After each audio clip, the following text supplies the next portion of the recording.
नमस्कार दोस्तों, हम फिर आ गए हैं। अब देखो, यहाँ से पीछे वाली वीडियो में आप देख लीजिएगा। यहाँ से हमने देखा था कि ये प्रथम जो मराठा युद्ध हुआ था उसके बारे में बताया गया है। जो द्वितीय प्रथम तो देखो सालाबाई की संधि के साथ हुआ, यानी मराठों के साथ है ना प्रथम। द्वितीय मराठा युद्ध हुआ 1803 से लेके 1805 तक हुआ।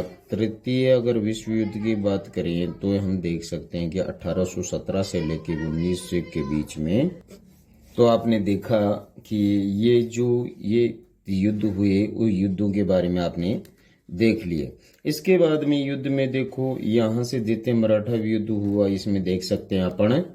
और इसमें तीसरा 1817 से लेकर 19 के बीच में सर्वोच्च न्यायालय की नीति है इसमें, जिसमें 1813 से लेकर 23 के बीच में लॉर्ड हेस्टिंग द्वारा ये नीति अपन सर्वोच्चता की जो नीति है, यानी अधिग्रहण का अधिकार, यानी सर्वोच्चता की नीति के अकॉर्डिंग वॉरेन हेस्टिंग ने क्या कर दिया, अधिग्रहण जो हम चाहेंगे ना वही होगा। इन्होंने ऐसा कुछ कहा था। चेन्नम्मा वाले पीछे वाली वीडियो में चेन्नम्मा की कितुर में विरोध विद्रोह हुआ। करकितुर कहाँ पड़ता है? कर्नाटक में। कर्नाटक की राजधानी मैंने आपको बता दी थी, बेंगलोर है, ठीक है ना, मैंने आपको बता दी थी।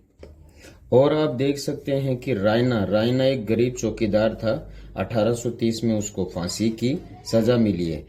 मेरे प्यारे दोस्तों, ये एनसीईआरटी है और एनसीईआरटी की बुक्स 8th क्लास की जो मॉडर्न हिस्ट्री है उसको पूरा रिवाइज किया जा रहा है। वन लाइनर क्वेश्चन है, आप देख लीजिएगा। अगर आपके समझ में आए तो ठीक है, नहीं फिर और कोई मैं ऑनलाइन भी आ जाऊंगा। ऑनलाइन आऊंगा, आपको बता दूं। ऑनलाइन आने से पहले मैं ये रिपीट करवा दूं क्या क्या चीज़ें हैं, वो भी ये वहीं पढ़ाई जाएगी। इसके बाद में 1830 को फांसी देना, अंग्रेजों ने लड़ाई लड़ी। अंग्रेजों ने लड़ाई लड़ने के साथ ही 1838 से 1842 तक ये अंग्रेजों ने लड़ाई लड़ी। यहाँ पे देखिए ये क्या मैटर है, इसके बारे में अपन जानिए। सिंध 1843 में सिंध पे कवर कर लिया अंग्रेजों ने। पंजाब पे 49 में, और उसी समय रणजीत सिंह यहाँ का राजा था, ठीक है। विलय की नीति अपने 1856 से लेकर लॉर्ड डलहौजी द्वारा हड़प नीति अपने ये अवध को कुशासन के आरोप में क्या कर लिया, अपनी ओर मिला लिया, ठीक है ना। और इसी के दौरान अपन देख सकते हैं जो विलय की नीति थी वो पुत्रहीन कोई राज्य होता था या राजा होता था, उसके राज्य को क्या करते थे अंग्रेज अपने में मिला लिया करते थे। यानी जो कोई राज्य होता था उसमें कोई राजा होता था, उसके अगर कोई पुत्र नहीं हो तो वो पुत्रहीन राज्य हो गया। तो 17 है, 48 में संबलपुर, 1850 में उदयपुर, 52 में नागपुर, 53 में और झांसी 54 में, और अवध जो आज वर्तमान में अयोध्या है, अवध है, इसी को अयोध्या कहते हैं, अवध नगरी, 1856 में। और इसी के बाद में 1857 में क्या हो जाता है, 1857 में क्या हो जाता है, विद्रोह हो जाता है। 1857 में क्या हो जाता है, ठीक है ना, 1857 में क्या हो जाता है, विद्रोह हो जाता है। आगे देखिएगा, इसमें है आगे है वॉरेन हेस्टिंग के शासनकाल में बंगाल, मद्रास, मुंबई 3 प्रेसिडेंसी थी, बंगाल, बिहार, उड़ीसा। इस पे क्या दीवानी मिल गई इसको, अंग्रेजों को क्या मिल गई, दीवानी। अब पूरे के बंगाल में, मद्रास में और मुंबई में 1857 की क्रांति यहाँ पर हो जाती है। 3 प्रेसिडेंसियां मैंने आपको बता दी हैं, कौन कौन सी हैं, बंगाल थी, बिहार थी, उड़ीसा थी। काजी क्या होता था, न्यायाधीश होता था, जिसे हम वर्तमान में क्या कह सकते हैं, जज कह सकते हैं। मुक्ति न्याय का जानकार, कानून का ज्ञाता। महाभियोग यानी वर्तमान में संसद द्वारा, संसद के कितने रूप बताए गए हैं, संसद के रूप बताएंगे। अंग तो 3 है लेकिन भाग 2 ही है, राज्यसभा और लोकसभा, राज्यसभा और लोकसभा, ठीक है। राज्यसभा है और लोकसभा है, ठीक है ना। और 2 अदालतें होती थी उस टाइम, एक फौजदारी अदालत होती थी और एक दीवानी अदालत होती थी। फौजदारी अदालत जिला कलेक्टर के निगरानी में काम किया करती थी। फौजदारी जो अदालत होती थी वो जिला कलेक्टर होता था ना, उसके अधीन ही वो काम किया करती थी, ठीक है ना। आगे देखिए, दीवानी अदालत किसे यूरोपीय कलेक्टर देख रेख करते थे। दीवानी अदालत मतलब जो जमीन जायदाद का जो भी कुछ मामला होता था, वो फौजदारी अदालत जो केस पानने होते थे उसमें ये एक जिला होता दीवानी। जो भारतीय कानून का संकलन तैयार, भारतीय कानून का संकलन तैयार 11 पंडितों को दिया गया था। कितने पंडितों को? 11 पंडितों को दिया गया था। यानी कानून का सलाहकार किसे बनाया गया था? 11 पंडितों को बनाया गया था। ठीक है ना, 11 पंडितों को बनाने के साथ में ही यहाँ पर देख सकते हैं कि भारतीय कानून का संकलन तैयार 11 पंडित। अंग्रेजी अनुवाद NB हाल्डेन ने किया था। यानी भारतीय कानून जो बना हुआ है वो 11 पंडितों ने बनाया, लेकिन अंग्रेजी अनुवाद NB हाल्डेन द्वारा किया गया। ठीक, इसके आगे हम देख सकते हैं कि ये जो है वो अगली वाली वीडियो में अपन देख। नमस्कार दोस्तों, हम फिर आ गए हैं और इसमें देख लीजिएगा किस पिछले वाली वीडियो में अपन ने देखा किस एक्ट के तहत प्रश्न बनता है कि ऐसा कौन सा एक्ट था जिसके तहत सर्वोच्च न्यायालय की स्थापना की गई। कहां पर, कब की गई? 1773 में रेगुलेटिंग एक्ट आया था। 1773 में क्या आया था? रेगुलेटिंग एक्ट, वारेन हेस्टिंग के टाइम में। किसके टाइम में? रेगुलेटिंग एक्ट वारेन हेस्टिंग के टाइम में आया था। और कलकत्ता जो हुगली नदी के तट पर बसा हुआ है। कोलकाता किस नदी पे बसा हुआ है? हुगली नदी पर बसा हुआ है। कलेक्टर भारतीय जिले के सबसे बड़ा पद होता था, इसलिए अंग्रेजी सेना सिपोया कहलाते थे। अंग्रेजी सेना क्या कहलाते? सिपोया। उसे क्या कहते थे? सिपाहिया, सिपोया कहलाते थे। 1857 तक 63% भूभाग पर और 78% जनसंख्या का अधिकार हो चुका था। किसका? अंग्रेजों का। अंग्रेजों का 63% भूभाग पर पूरे के पूरे जो भारत था उसके, भारत का जो पूरा भाग था उसके 63% भाग पर ईस्ट इंडिया कंपनी का क्या हो चुका था? अधिकार हो चुका था। और जनसंख्या 78%। अब चैप्टर देख लीजिएगा। अब NCERT की बुक है। मैं प्राइवेट टीचर होने के नाते ये तो सब कुछ बता रहा हूँ। अब देखेंगे बहुत ही इम्पोर्टेंट आ गया है कि चैप्टर 3 और 4 का चैप्टर यहाँ पर बना दिया गया है। ईस्ट इंडिया कंपनी को बंगाल की दीवानी 12 अगस्त 1965 को, 12 अगस्त 1965 को क्या हुआ? ईस्ट इंडिया कंपनी को बंगाल की क्या मिल गई? दीवानी मिल गई।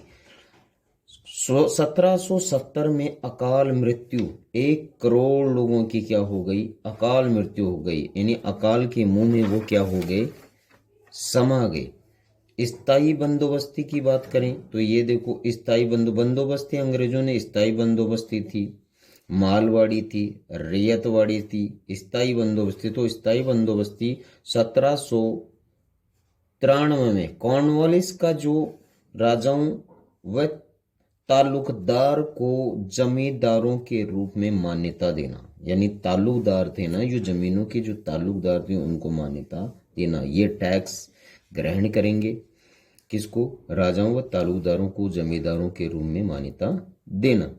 अंग्रेजों को सब कुछ ये सबको दे दिया। राजा को तुम तुम्हारी जमीन संभालो और हमको तो क्या कर दो? पैसे देते। राशि तय करना ने अंग्रेजों द्वारा क्या कर दी गई?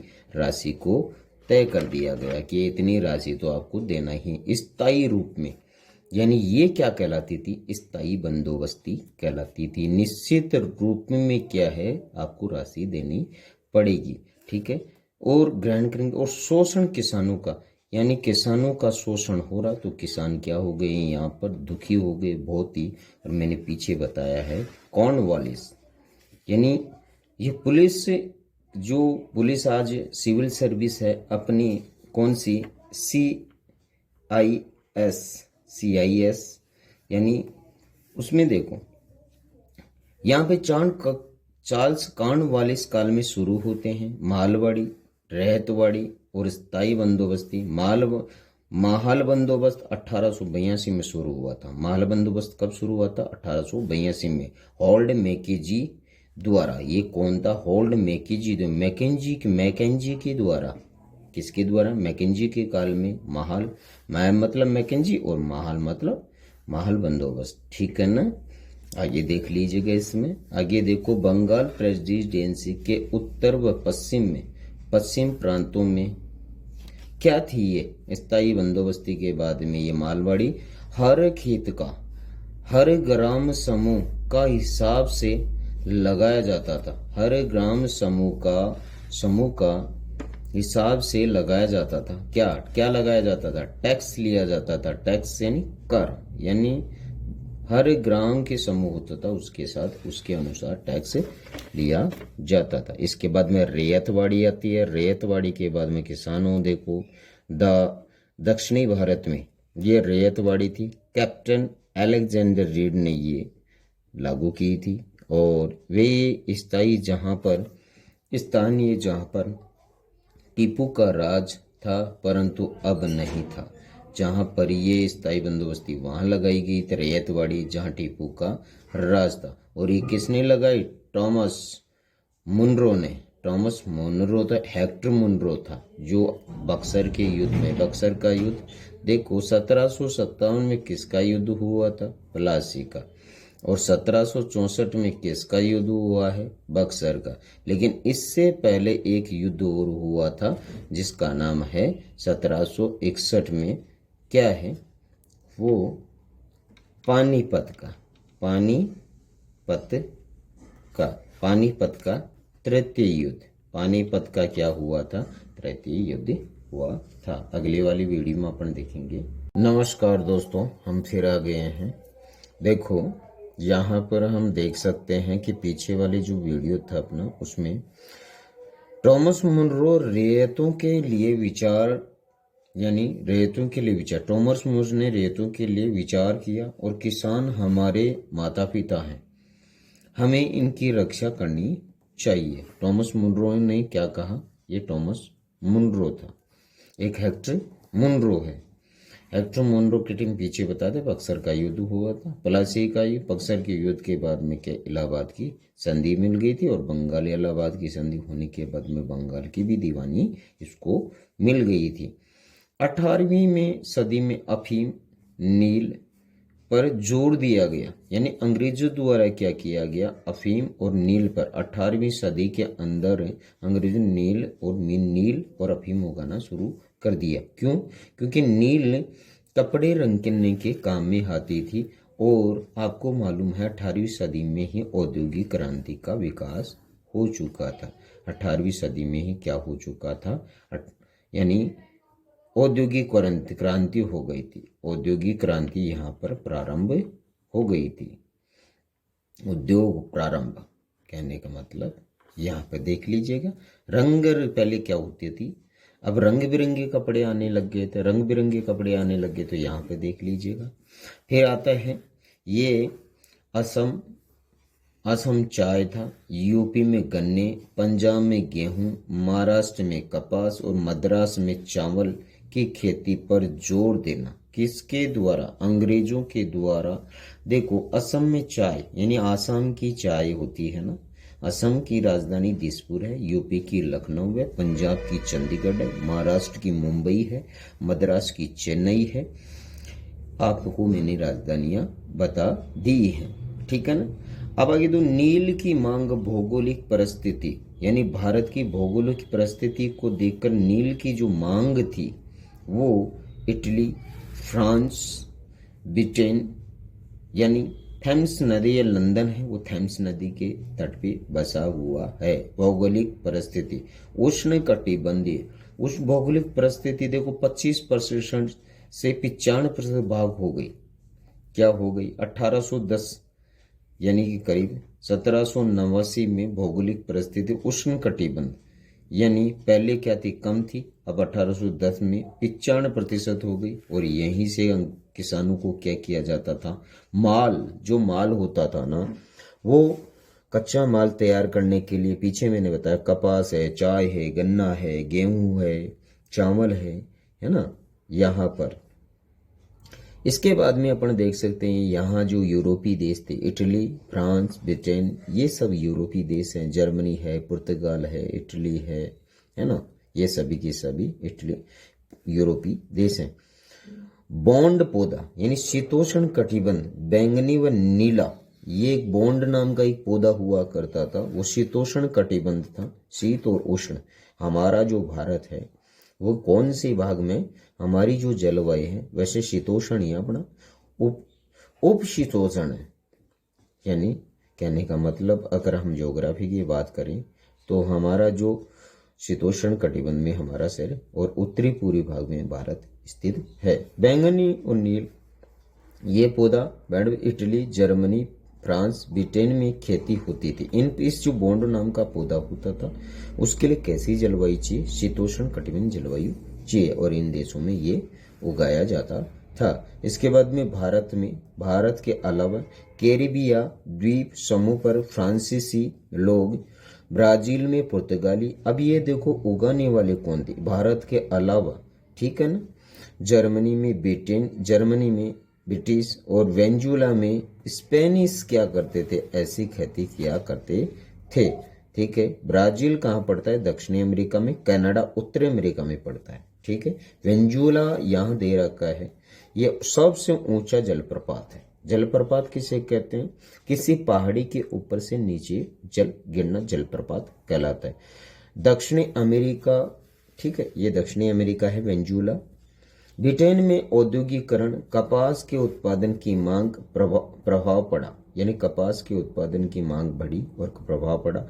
भारत का कुटीर उद्योग नष्ट हो गया। किस पर प्रभाव पड़ा, भारत का कुटीर उद्योग था ना वो टोटल का टोटल क्या हो गया, नाश हो गया। अगले वाली वीडियो में अपन देखेंगे। नमस्कार दोस्तों, हम फिर आ गए हैं। ये देखो फिर से हमने पीछे देखा कि भारत का जो कुटीर उद्योग था वो नष्ट हो गया था, और नष्ट होने के साथ ही अधिक कर, फिर देखो अंग्रेज ये उद्योग को भी नष्ट करते जा रहे हैं और कर भी अधिक लगा रहे हैं। तो फिर आप देख लीजिएगा क्रांति नहीं होगी तो क्या होगी, या ठीक है ना।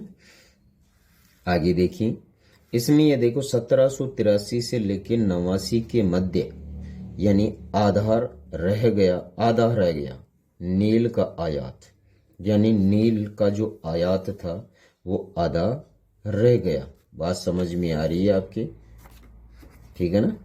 इसके बाद में अपन देख सकते हैं खेती के प्रकार होते थे, यानी खेती दो प्रकार से की जाती थी। एक निजी खेती होती थी, एक रैयत खेती होती थी। अब देख लीजिए ये क्या है क्या नहीं है, ठीक है ना।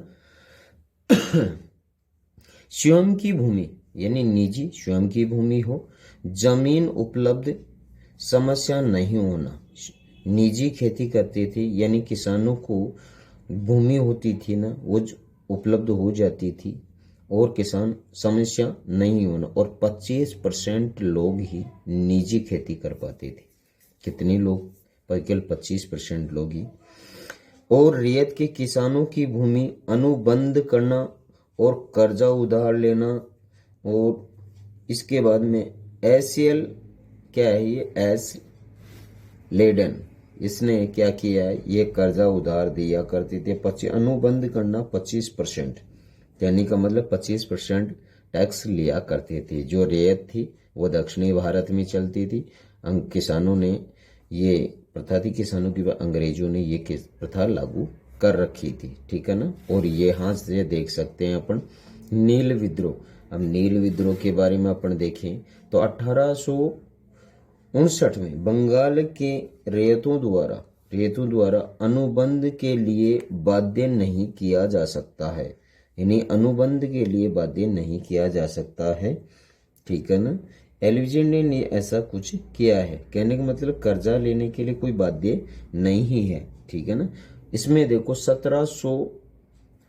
1917 में चंपारण बिहार में M.K. गांधी द्वारा यह आंदोलन किया गया था। बिहार में चंपारण आंदोलन है, असहयोग आंदोलन है, ठीक है ना, भारत छोड़ो आंदोलन है, सविनय अवज्ञा आंदोलन है। महात्मा गांधी जी भारत के राष्ट्रपिता हैं, उन्होंने भारत के लिए बहुत ही अपना जीवन न्यौछावर किया है। तो आपको लग रहा होगा कि कुछ उनके बारे में। तो देखो चंपारण मालिकों के विरुद्ध था, यानी मालिक क्या करते थे यहाँ चंपारण में। चंपारण कहाँ, बिहार में है। अहमदाबाद में भी हुआ था, यहाँ भी वो गए थे, और चंपारण में फिर यहाँ पर मालिकों के खिलाफ विद्रोह कर दिया। यहाँ के जो वर्कर्स थे उन्होंने विद्रोह कर दिया। ठीक है। हाँ, तो अब देख लीजिए, आगे भी देख सकते हैं कि झुम्मन खेती खोड़ द्वारा, खोड़ एक प्रकार की जाति हुआ करती थी। यानी झुम्मन खेती कहाँ पे की जाती है? पहाड़ी इलाकों में झुम्मन खेती की जाती है। यानी उड़ीसा में ये झुम्मन खेती खोड़ जाति द्वारा, उड़ीसा यानी भुवनेश्वर, उड़ीसा की राजधानी क्या है? भुवनेश्वर है। और यहीं पे चावल अनुसंधान केंद्र भी है। क्या है यहाँ पे? कटक। कौन सा है? कटक। कटक है वो चावल अनुसंधान केंद्र यहीं पर है। उड़ीसा में ही अपने देख सकते हैं 261 ईसा पूर्व कलिंग युद्ध था। प्राचीन युद्ध की बात करें तो 261 ईसा पूर्व युद्ध हुआ था। अब देखते हैं खोड़ जनजाति पूर्व, उत्तर व मध्य एमपी में ये राज किया करती थी। ठीक है ना, भारत में। और जंगली इलाकों के आदिवासी हुआ करते थे। ये जंगली, जो जंगल में रहा करते थे, वहां के आदिवासी ये हुआ करते थे। ठीक है ना। खोड़ जनजाति साल व महुआ तेल खाना बनाने के हेतु में काम में लिया करते थे। साल व महुआ नाम के जो पौधे हुआ करते थे उनसे क्या निकाला जाता था? तेल निकाला जाता था। ठीक है ना। यहाँ पे देखिए, कुसुम और पलाश के फूलों का कपड़ों को रंगने के लिए रंगाई की, यानी पलाश के फूलों की जो रंग था, कुसुम थे, उनसे भी क्या किया जाता था? कलर कपड़ों पे रंगा जाता था। ठीक है ना। वन गुजर पंजाब में, यानी पंजाब में थे, पंजाब में पाए गए। लबड़िया आंध्र प्रदेश में, गडरिया कुल्लू के गड्डी, कुल्लू मलानी है ना वहाँ, बकरवाल कश्मीर में, ये सभी क्या थे? यहाँ के स्थानीय लोग हुआ करते थे। क्या हुआ करते थे? ये स्थानीय लोग हुआ करते थे। ठीक है ना। इसके बाद में देखो, ही अब आ जाता है एक स्थान पर खेती, गोंड संथाल। अब कह सकते हैं कि संथाल जनजाति है जो वर्तमान में भारत की जो राष्ट्रपति है ना, द्रौपदी मुर्मू, श्रीमती द्रौपदी मुर्मू, द्रौपदी मुर्मू रहे, ये भारत की राष्ट्रपति हैं। इसके बाद में अपन देख सकते हैं, अब आते हैं द्वितीय विश्व युद्ध की बात कर ले तो यहाँ पर एनसीईआरटी 8वीं क्लास की एनसीईआरटी है, तो अगले वाली वीडियो में देखेंगे। नमस्कार दोस्तों, हम फिर आ गए हैं और हम देख सकते हैं इसके बारे में। नमस्कार दोस्तों, तो हम देख सकते हैं कि अब द्वितीय विश्व युद्ध के बारे में बात करेंगे। अगर हम द्वितीय विश्व युद्ध की बात करें तो हम देख सकते हैं यहाँ 6 अगस्त और 1945 को ये युद्ध क्या होता है? समाप्त होने की कगार पे होता है। इसी दौरान हिरोशिमा पे एक जापान का एक स्थान है, यहाँ पर हिरोशिमा नागासाकी 9 अगस्त को भी क्या है? बम गिराए जाते हैं। और यहाँ के आज भी जो व्यक्ति हैं वो अपनी शारीरिक अपंगता से पीड़ित हैं। आगे देखो, विधवा पुनर्विवाह। ये विधवा पुनर्विवाह 1856 में ईश्वर चंद विद्यासागर ने इस विवाह को मान्यता दिलाने के लिए अपने कदम उठाए। ठीक है। संयुक्त राज्य अमेरिका, आप कहते हैं संयुक्त राज्य अमेरिका है, उसमें 50 राज्य हैं, जिसमें इसकी राजधानी डीसी वॉशिंगटन है, कैपिटल इसकी। औपनिवेशिक, अब देखो, घुमंतु पर प्रभाव राज्य समिति घोषित। ठीक है ना। अब देखो यहाँ पे भी है, ये देखो, वन कानून 100 ग्राम संघ का द्वारा इसमें द्वारा 1930 में ये बताया जा रहा है 100 ग्राम संघ का। रेशम के कीड़े संथाल जनजाति 1885 में विद्रोह, इन 1885 में क्या हुई थी? कांग्रेस की स्थापना मानी जाती है। कांग्रेस की स्थापना भी कब मानी जाती है? 1885 में मानी जाती है। ठीक है, कांग्रेस की स्थापना हुई। और यहाँ पर हुम ए हुम नाम का कोई व्यक्ति था जिन्होंने इसकी क्या की, स्थापना की। ठीक है, अंग्रेज कहते हैं। और कांग्रेस विद्रोह, नहीं सॉरी कौल विद्रोह, कौल विद्रोह 1831 से 32 के मध्य हुआ। मध्य भारत बस्तर का विद्रोह 1910 में होता है। वर्ली विद्रोह 1940 में हुआ। बिरसा मुंडा, ये 8th क्लास में आप देखना, एनसीईआरटी में है। बिरसा मुंडा है ये, और 1870 में जन्मे थे। प्रभावित ईसाइयों से, ये ईसाइयों से काफ़ी प्रभावित हो गए। प्रभावित होने के साथ ही मुंडा राज्य का संगठन स्थापित करना, और प्रतीक चिन्ह था इनका सफेद रंग, और ये इनकी मृत्यु 1900 में हो जाती है। मृत्यु यहाँ दे रखी है, 1900 में करीबन इनकी मृत्यु हो जाती है। डिकू जो बाहरी लोग हुआ करते थे अंग्रेज, उनको डिकू कहा जाता था। तो नमस्कार दोस्तों, फिर आ गए हैं।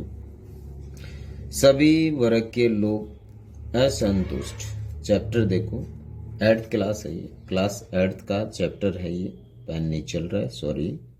ये 8th क्लास का चैप्टर है, क्लास 8th है।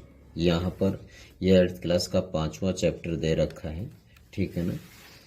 और आगे देखिए, ईस्ट इंडिया कंपनी से और सभी असंतुष्ट थे, और असंतुष्ट होने के साथ साथ सभी लोग बिल्कुल उग्र हो चुके थे अंग्रेजों के खिलाफ। और इसके साथ अपन देख सकते, तो आगे देखिए, आगे हम कह सकते हैं कि ईस्ट इंडिया कंपनी से पूरे भारतीय क्या थे, नाराज थे। और नाराज होने के साथ साथ जैसे राजा, सभी वर्ग में कौन थे, राजा। तो फिर हम देख सकते हैं यहाँ पर सभी वर्ग असंतुष्ट थे ईस्ट इंडिया कंपनी से। और इसी के दौरान राजा थे, किसान थे, जमींदार थे, आदिवासी लोग थे, वह समाज था, ये सभी वर्ग के लोग थे वो असंतुष्ट थे।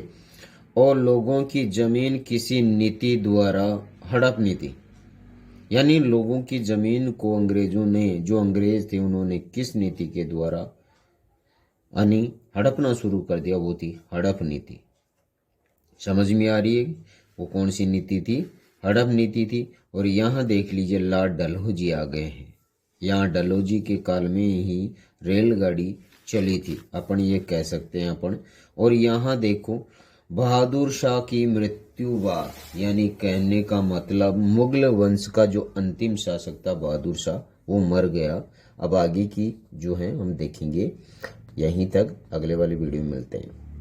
नमस्कार दोस्तों, और यहाँ हम देख सकते हैं कि यहाँ पर अंतिम सम्राट, मुगल सम्राट, अगर मुगल सम्राट की बात करें तो मुगल सम्राट पहला था बाबर, इसके बाद में हुमायूं था, इसके बाद में अकबर था, इसके बाद में जहांगीर था, इसके बाद में शाहजहां था, इसके बाद में क्या आ जाता है, औरंगजेब। इसके बाद में ये अंतिम जो मुगल सम्राट माने जाते हैं, ये उनका क्या हो गया, निधन हो गया, मृत्यु हो गई। इन्होंने के बाद लाल किले से निकाल दिया गया, यानी बहादुर शाह मृत्यु बाद लाल किले से इन्हें क्या कर दिया गया, निकाल दिया गया। और अंतिम सम्राट कहा लॉर्ड कैनिन, और कैनिन के समय ही लॉर्ड कैनिन था। और इसी के समय हम कह सकते हैं 1857 की क्रांति हुई। 1857 की जो क्रांति हुई थी ना, वो इसी के काल में हुई थी। 1857 की क्या हुई, क्रांति हुई थी, वो इसी के काल में हुई थी। लॉर्ड कैनिन, अंतिम गवर्नर जनरल किसे कह सकते हैं, इसे लॉर्ड कैनिन को। ठीक है, आगे देखो 1857 की क्रांति के प्रमुख सामाजिक कारण। ये 1857 की जो क्रांति है ना, वो मेरठ एमपी, कहाँ पर, एमपी में मेरठ। और 1857 क्रांति का प्रमुख सामाजिक कारण था, वो जानते ही हम। प्रमुख सामाजिक कारण देखो, सती प्रथा। सती प्रथा 1828 में है ना। 1828 में इससे 1829 के करीब इसको बेंटिंग द्वारा बंद कर दिया। विधवा विवाह पीछे मैंने बताया, उन्होंने विधवा विवाह पर बंद। अंग्रेजी शिक्षा, मान्यता ईसाईकरण, सामाजिक रीति रिवाज, मंगल पांडे, बिल्कुल बिल्कुल, इनको 8 अप्रैल को क्या कर दी गई, फांसी दे दी गई थी। 8 अप्रैल को ही फांसी। बैरक मंगल पांडे 34वीं, यानी मंगल पांडे कौन सी 34वीं नेप्टेन बैरकपुर छावनी में इनके हैं 34वीं नेप्टिनेंट, एक सैन्य टुकड़ी थी, उसके क्या थे, एक सैनिक थे। और अपने धार्मिक मामलों में इन्होंने कहा अंग्रेजों से, इसके हम बहुत डिटेल से पढ़ेंगे अपन। यहाँ जो बनाया जा रहा है वो किल आपके लिए ही। आगे देखो, मंगल पांडे को फांसी 29 मार्च दे रखा ना, यहाँ 8 अप्रैल है को बैरकपुर में क्या कर दिया, इसको फांसी पे चढ़ा दिया गया। अफसरों पर हमला के कारण 2 अफसरों को इसने क्या कर दिया, मार दिया। ह्यूरोज नाम के 2 उसके साथी थे, उनको इसने क्या कर दिया था, मार दिया था। कारतूस उपयोग नहीं किया तो सजा मिली 10 साल की। तब 85 सिपाहियों को 9 मई 1857 तक पकड़ लिया गया। कहने का मतलब 9 मई को और 9 जनवरी को प्रवासी दिवस में मनाया जाता है। 9 जनवरी को प्रवासी दिवस मनाया जाता है, 9 जनवरी को, क्योंकि 1915 में महात्मा गांधी जी वापस आए थे, ठीक है ना। और आगे देखो, 10 मई को मेरठ पे हमला करते हैं, बाद दिल्ली चले गए। कौन, ये सिपाही जो थे, 85 सिपाहियों को यहाँ पर बंद कर लिया गया, ठीक है। कानपुर पेशवा बाजीराव का दत्तक पुत्र नाना साहब, कौन थे, नाना साहब थे, ये देखो नाना साहब हैं। ये पेशवा बाजीराव का दत्तक पुत्र था। मराठा पेशवा, मराठा जो साम्राज्य था उसमें पीएम का पद होता है, उसे हम पेशवा कहा करते थे, ठीक है। इसके बाद में लखनऊ हजरत महल थी, लखनऊ से इन्होंने भी क्रांति में भाग लिया। झांसी लक्ष्मीबाई, वो कहावत की झांसी के बारे में 2 लाइनें में बोलना चाहूँगा, और वो लाइनें क्या हैं, खूब लड़ी वो मर्दानी, वो झांसी वाली रानी थी, ठीक है ना। ऐसी सुभद्रा कुमारी चौहान के, सुभद्रा कुमारी चौहान जो राइटर हैं, उन्होंने ऐसा कुछ लिखा है। फैजाबाद से मौलवी अब्दुल्ला, यानी है यहाँ देखो मौलवी अब्दुल्ला जी हैं यहाँ पे। बिहार से जमींदार कुंवर सिंह जी थे। इंग्लैंड से सैनिक मंडा, ये देखो मंगवाए, इंग्लैंड से सैनिक, अच्छा ये देखो, सॉरी, ये देखो इंग्लैंड से ये सारी ज्यादा विद्रोह बढ़ गया ना, तो दबाने हेतु यहाँ दे रखा ना, दबाने हेतु क्या किया गया, वहां पर दबाने हेतु अंग्रेज मंगाए गए। और इंग्लैंड से रंगून जेल जफर, बहादुर शाह जफर को क्या किया गया, यहाँ रंगून जेल में यहाँ ट्रांसफर कर दिया गया। बेगम हजरत महल बेगम थी, इन दोनों को रंगून जो बर्मा की राजधानी है। और 1862 में क्या हो गई, यहाँ पर इसकी मृत्यु हो गई। भारत का मंत्री, इंडिया काउंसिलिंग है ना, भारत का मंत्री, देखो 1858 बाद में वाइस राय बना, यानी 1800 में। यहाँ बहुत इंपॉर्टेंट बात है कि एलिजाबेथ ने, जो एलिजाबेथ टेलर थी, उन्होंने क्या कर दिया, प्रथम इन्होंने अपना सारा ईस्ट इंडिया कंपनी का जो राजपाट था वो अपने हाथों में ले लिया, खत्म कर दिया कि आप संभालो। इतने दिन अपने राज किया। 31 मई 1600 में वो ईस्ट इंडिया कंपनी आई थी। इसके बाद में गवर्नर हुआ करता था, फिर गवर्नर जनरल बन के आ गया, फिर वाइस राय बन के आ गया, ठीक है ना। अब अगली वाली वीडियो में हम बाद में देखें।